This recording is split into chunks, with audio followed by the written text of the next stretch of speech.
Hello बच्चों, welcome back to the channel future and freedom. मैं सिमरन और आज हम लेकर आए हैं chapter number 3 atom and molecules का वीडियो लेक्चर नंबर 3।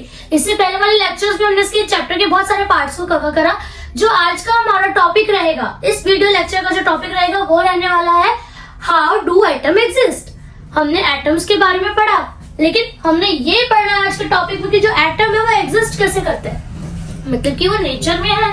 हमने पढ़ा atom can neither be created nor destroyed, ये हम पढ़ चुके हैं already.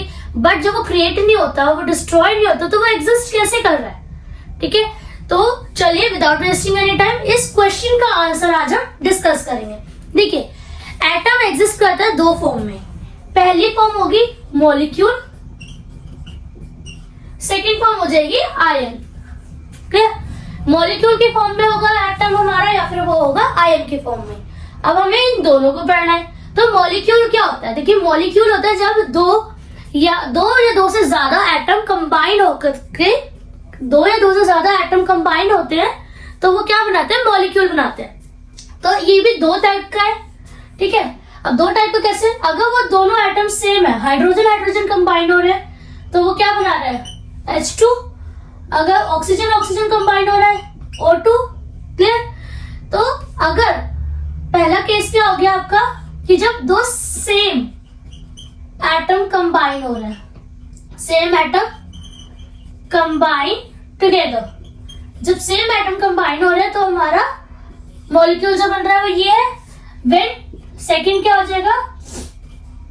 Different atoms combine together. जब दो डिफरेंट एटम्स कंबाइन हो रहे हैं तो क्या हो रहा है? ये हमारा मॉलिक्यूल जो दो फॉर्म में एग्जिस्ट करता है। एक तब जब सेम एटम कंबाइन हो रहा है, और एक तब जब डिफरेंट एटम्स कंबाइन हो रहे हैं। जैसे HO2, H के साथ दो O है,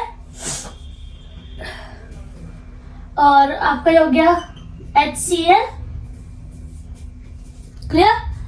ये थोड़ा सा इसमें करेक्शन कर लो। ऑक्सीजन के साथ दो H है ना बेटा, तो यहाँ पे 2H है, H2O, तो दो H है और एक ऑक्सीजन है, HCl। क्लियर? तो मॉलिक्यूल्स किस तरह होते हैं? या तो सेम एटम कंबाइन होगा या फिर डिफरेंट एटम्स कंबाइन होंगे, तो ये क्या हो गए हमारे मॉलिक्यूल्स। ठीक है, तो यहाँ पे क्वेश्चन अगर आप चाहो तो आपके दिमाग में आएगा कि मैम इनको जरूरत है क्या कंबाइन होने की?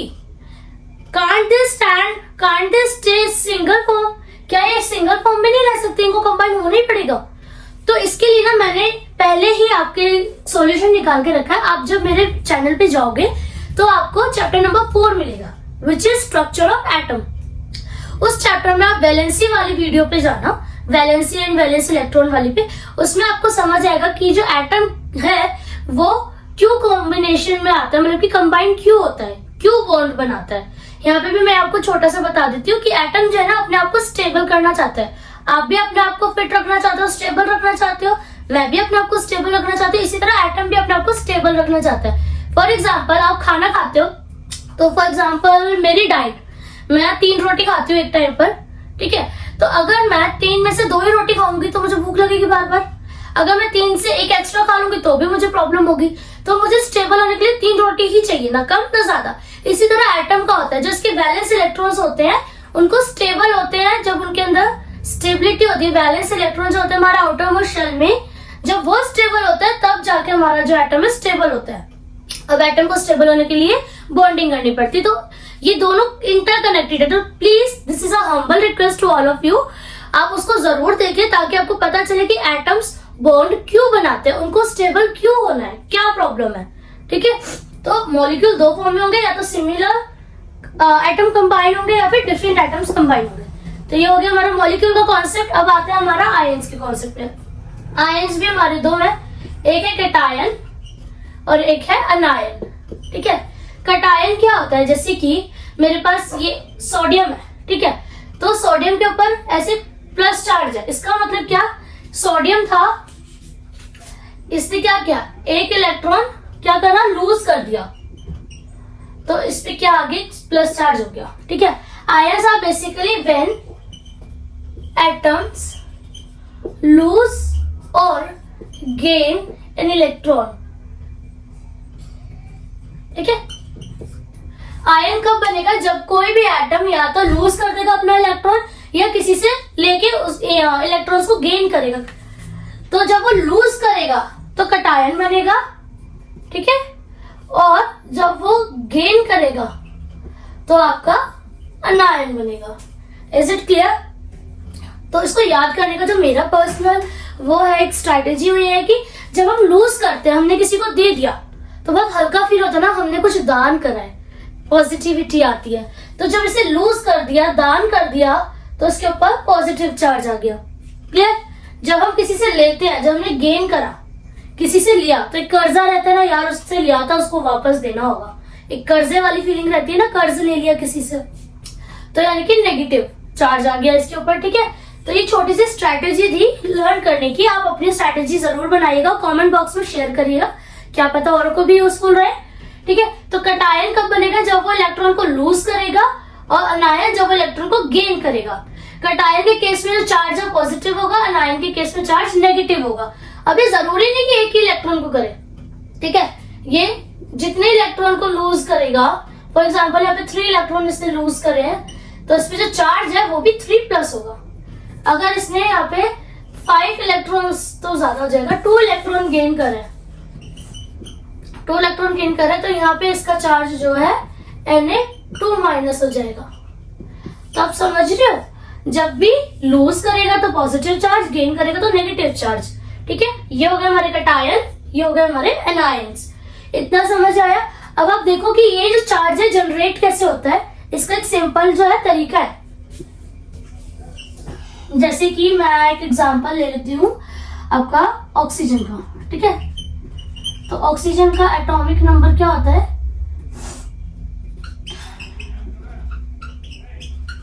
Hydrogen, helium, lithium, beryllium, boron, carbon, nitrogen, oxygen, 8 oxygen का एटॉमिक नंबर हो गया 8, ठीक है। तो इसके अंदर 8 का एटॉमिक नंबर का मतलब क्या? Number of proton, number of electron. तो अगर मैं बात करूं number of proton, number of electrons, proton है 8 प्लस, अब इसे लूज कर दिया, for example it lose 1 electron. तो जब लूज करा तो इसके पास कितने इलेक्ट्रॉन रह गए? 7। जब आप इसको सॉल्व करोगे तो 8 में से 7 क्या? 1 प्लस का, तो इस पे 1+ चार्ज आ जाएगा, ऑक्सीजन के ऊपर 1+ चार्ज आ गया। क्लियर? इसी तरह अगर मैं इसको चेंज कर दूं, इसने 8 हमारा एटॉमिक नंबर था, यहाँ पे इसने 1 इलेक्ट्रॉन लूज किया था, अब ये तो केस हो गया फर्स्ट, ठीक है। यहाँ पे आ जाइए केस सेकंड। अब क्या है? ऑक्सीजन है, ऑक्सीजन का एटॉमिक नंबर 8, यानी कि number of proton P++8, number of electron E-। इस केस में इसने 1 इलेक्ट्रॉन लूज किया था, इस केस में क्या कर रहा है? ये गेन करता है कितने इलेक्ट्रॉन? लेट्स से 1 इलेक्ट्रॉन, ठीक है। तो जब 1 इलेक्ट्रॉन गेन करा तो 8 थे, 8 से क्या हो जाएंगे? 9 हो जाएंगे। अब जब आप इसको सिंप्लीफाई करोगे तो 1 - 1, तो यहाँ पे इस केस में क्या हो जाएगा? O-, ठीक है। अगर ये 1 की जगह यहाँ पे 3 इलेक्ट्रॉन गेन करता है, तो ये क्या हो गया? 8 + 3 यानी कि 8 × 10 = 11 इलेक्ट्रॉन हो गए। 8 तो पहले थे, 3 और गेन कर लिए। तो अब जब 11 में से 8 माइनस करोगे तो क्या आएगा? 3, तो यहाँ पे हो जाएगा -3। क्लियर?